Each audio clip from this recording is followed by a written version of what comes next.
अगर जिसने भी सवाल पूछा उसे वही जहर पिला दिया जाएगा। हम तो देश की 135 करोड़ जनसंख्या से कहना चाहते हैं कि ये अमृत काल नहीं, ये जहर काल है। और वर्तमान सरकार को 24 में हार की घुट्टी जब तक नहीं पिलाओगे तब तक इनका रोग दूर होने वाला नहीं है। भाइयों बहनों, मित्रों करते रहेंगे और देश को लूटते रहेंगे और अंबानी और अडानी का पेट भरते रहेंगे।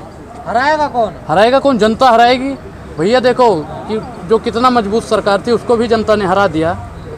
ये कौन है? तो 4 दिन की चांदनी फिर अंधेरा पाक। इनका भी समय पूरा ही होने वाला है। हर चीज़ का एक समय होता है। अगर 3 बजे सूर्यास्त हो जाए तो सबको तकलीफ होगी। ठीक उसी प्रकार मोदी जी डूबेंगे। इनका सूरज मोदी जी को टक्कर देने वाला कोई है नहीं। आपको पता है पिछले 2 साल में सबसे ज्यादा ग्राफ अगर किसी नेता का भारत के अंदर गिरा है तो नरेंद्र मोदी जी है। ग्राफ आंकड़ा कौन सी दुनिया की बात कर रहे हो आप? पहले नंबर पे पहुंच गए हैं पूरी। आपने आंकड़ा देखा है क्या? कौन से रिपोर्ट की बात कर रहे हो? कौन से फर्म की बात कर रहे हो? 2-4 फर्म का रिपोर्ट मुझे भी दो अगर बढ़ा है तो। सबसे ज्यादा आंकड़ा सारे डॉक्यूमेंट्री ने बताया, सबसे ज्यादा आंकड़ा अगर पॉपुलैरिटी में किसी नेता का घटा है विश्व में तो वो नरेंद्र मोदी है। और आप कह रहे हैं नरेंद्र मोदी को टक्कर देने वाला वो तमाम नेता है जो विपक्ष में अपनी आवाज को बुलंद कर रहे हैं, अपनी आवाज को रख रहे हैं। आप क्या राहुल गांधी भारत जोड़ो? आप भी दे सकते हो। मोदी जी को टक्कर देना कोई बड़ी बात है? मोदी जी कौन है भैया? मोदी जी एक साधारण पुरुष है। सुनिए, एक साधारण पुरुष है मोदी जी, एक साधारण पुरुष पत्रकार महोदय आप भी हो। साधारण नहीं है मोदी जी, अवतार हैं। अवतार है? किसके अवतार? देख लो किसके अवतार? नहीं आप बताओ हमें तो कहा जा रहा है। उनको देखिए। अच्छा, एक अकेला सब पे भारी। ईडी और सीबीआई का दुरुपयोग है। ईडी सीबीआई मेरे हाथ में दे दो। जितने भी पत्रकार हैं जो गोदी सेठ के लिए काम करते हैं, जितने भी बड़े बड़े उद्योगपति हैं, जितने भी बड़े बड़े भारतीय जनता पार्टी के नेता हैं, अगर बिलबिलाने न लगे संसद में अगले दिन नाम बदल दूंगा। 24 घंटे के लिए दीजिए बस।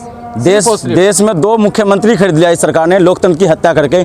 देश में तमाम 400 से ज्यादा विधायक खरीदा गया और आप कह रहे हो कि ये सरकार जो है ये लोकतंत्र की बात करता है। 90 बार आर्टिकल 356 का इस्तेमाल करके राज्य सरकार को बर्खास्त किया है। आप जानते हैं कि नहीं जानते? देखिए सुनिए, 90 बार क्या होगा? इन्होंने 900 से ज्यादा बार डराया है, धमकाया है, ईडी और सीबीआई बैठाया है। ये सिर्फ और सिर्फ ये भैया हिटलर से भी ज्यादा खतरनाक सरकार है। ये जो हिटलर न कर पाए वो ये काम कर देंगे और कमीशन दे दो तो भारत को नीलाम कर देंगे। अगर मोदी सरकार हिटलर होती तो आप बोल भी नहीं पाते आज जो बोल रहे हैं। बोलने का अधिकार कहाँ है? बोलने का अधिकार कहाँ है? बोलने का अधिकार कहाँ है? सदन में बोलता है उसकी आवाज दबा दी जाती है। अगर रोड पे बोलता है तो उसे मार दिया जाता है। अगर और कहीं बोलता है तो एक्सीडेंट करवा दिया जाता है। पत्रकार महोदय बोलते हैं तो एक्सीडेंट करवा दिया जाता है या चैनल खरीद लिया जाता है। बोलने का अधिकार नहीं है। और यहाँ पे बोल रहे हैं ना तो छिप छिप के बोल रहे हैं। भैया पब्लिक प्लेस में चलिए बोलते हैं, कोई नहीं। बोलने का अधिकार भी छीन लिया। संविधान ने अधिकार दिया, अधिकार मोदी ने नहीं दिया। संविधान का भी दुरुपयोग मोदी सरकार कर रही है। संविधान बदलने की तो बात हो रही है। आप कह रहे हैं संविधान ने अधिकार दिया। कौन सा संविधान बदलेंगे?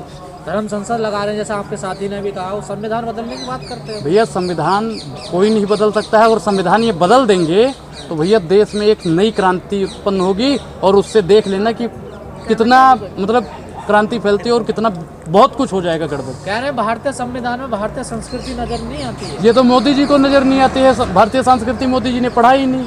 वो नेहरू जी का कह रहे हैं सरनेम का ही नहीं लगाते हैं। संस्कृति उन्होंने नहीं पढ़ी। वो भाई साहब जो जिसने पढ़ा होगा वही चीज बोलेगा। क्या गलत बोला सरनेम लगाने के? है मोदी जी भी अपने नाना का सरनेम लगाए ना। मोदी जी को किसी ने मना किया? लगाओ, दादा को नहीं लगा रहे हैं। दादा का नहीं, मोदी जी अपने नाना का लगाए। किसी ने मना किया? किसी ने मना किया? किसी ने मना किया? लगाइए जाके। तो राहुल गांधी की सरनेम में गांधी कहाँ से आ गया यार? भाई साहब आप ये बताइए। सुनिए, राहुल गांधी के सरनेम में गांधी यहाँ से आया। आप ये बताइए, हमारी घर की जो बहन या बेटी कहीं शादी होता है तो उनके जो ससुराल में जो सरनेम होता है उसके साथ जुड़ता है। इंदिरा गांधी जी की जो शादी हुआ था वो फिरोज गांधी जी के साथ हुआ था। उनका सरनेम क्या था? गांधी था। सबको भली फिरोज गांधी जी का। सुनिए गांधी अपना सरनेम लिया। फिर सुनिए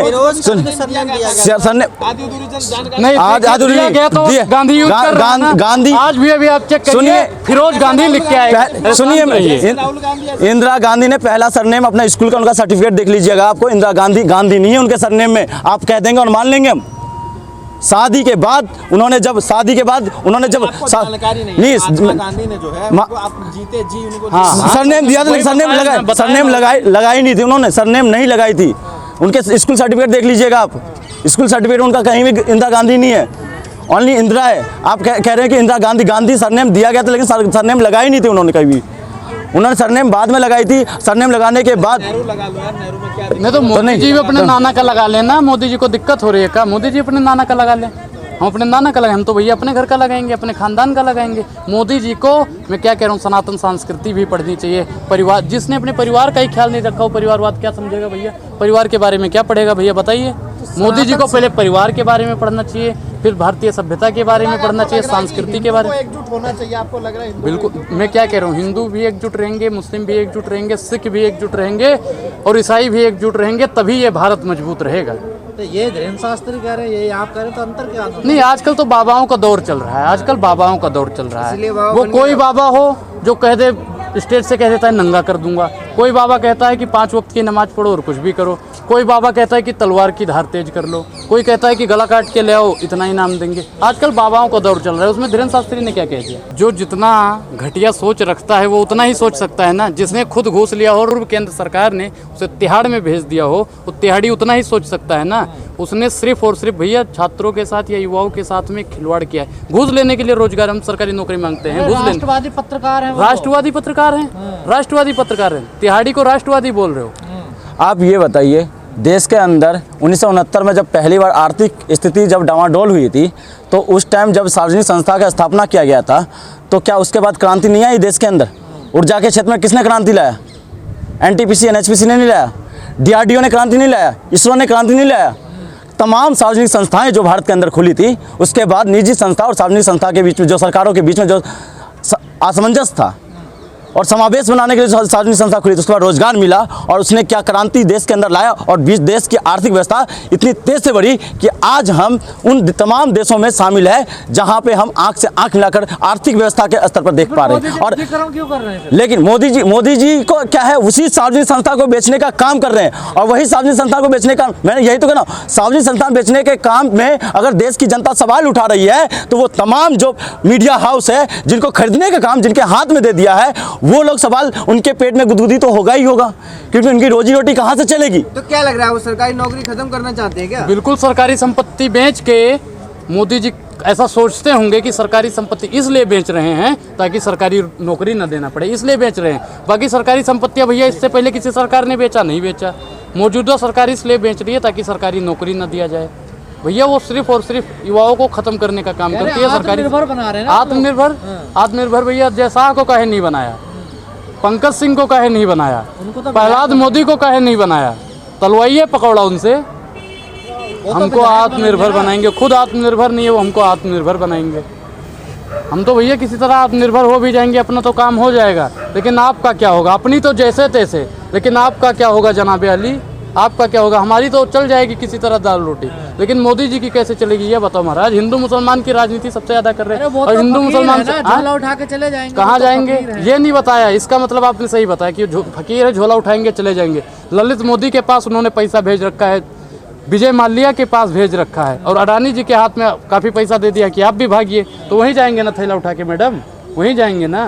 कह रहे डबल इंजन की सरकारें चल रही है फिर देशों में। हाँ, जहाँ डबल इंजन की सरकार है ना, वहाँ छात्रों की जो कुटाई हो रही है, प्रत्यक्षम किम प्रमाणम उत्तराखंड उठा के देख लिए। छात्रों ने सिर्फ रोजगार मांगा था, शासन में रोजगार मिलता है क्या? एग्जाम दीजिए रोजगार मिलेगा। लोकतंत्र का मतलब क्या होता है ये बता। लोकतंत्र में आवाज, जनता की आवाज किस लिए मानी गई है? जनता की आवाज को पहले महत्ता दी गई लोकतंत्र के अंदर। धरना पर सुनिए, धरना पर अगर छात्र वहाँ अपनी हक की आवाज रख रहा है तो उसको आप देशद्रोही को उस पर डंडा बरसाओगे? ये कहाँ की न्यायिक समता की बात हो रही है? ये देश कहीं तानाशाही पे जा रहा है। ये देश हिटलर के समान अपने आप को, अपनी बोली को, अपनी आवाज को बुलंद कर रहा है। बस देश की जनता की आवाज को कहीं ना कहीं दबाया जा रहा है। आप जिस छात्रों की बता रहे हो, उन्हें JNU, उन्हें आतंकवाद का डर दिखता है, लेकिन धर्म संसद के नाम पर जो उन्मादी फैलाया जा रहा है, उन्हें राजनीति कर रहे हैं। मैं राजनीति में, मुझे अगर मैं सवाल सरकार से कर रहा हूं तो मुझे आप राजनीति कह दोगे, क्योंकि मैं आज बात कर रहा हूं, शिक्षण संस्थान की बात कर रहा हूं, मैं रोजगार की बात कर रहा हूं, मैं जो यहाँ पे जो बुनियादी समस्या है उनकी बात कर रहा हूं। आज देश की हकीकत क्या है आपको पता है? आपको नहीं पता कि अडानी ने 12 लाख करोड़ का 2 हफ्ते के अंदर अगर लैस में चला जा रहा है तो भारत की आर्थिक व्यवस्था में उसकी स्थिति क्या हो गई है? आपको नहीं पता? एक छोटे से फर्म से भारत सरकार डर गई है और उसमें जवाब नहीं दे रही है। अगर विपक्ष के जो तमाम नेता है वो सवाल पूछने का काम कर रहा है तो आप सदन को बर्खास्तगी कर दे रहे हो। आप किस बात की कर रहे हो? आप कहाँ की बात कर रहे हो? देश में अमृत काल नहीं, ये जहर काल चल रहा है भैया, जहर काल चल रहा है।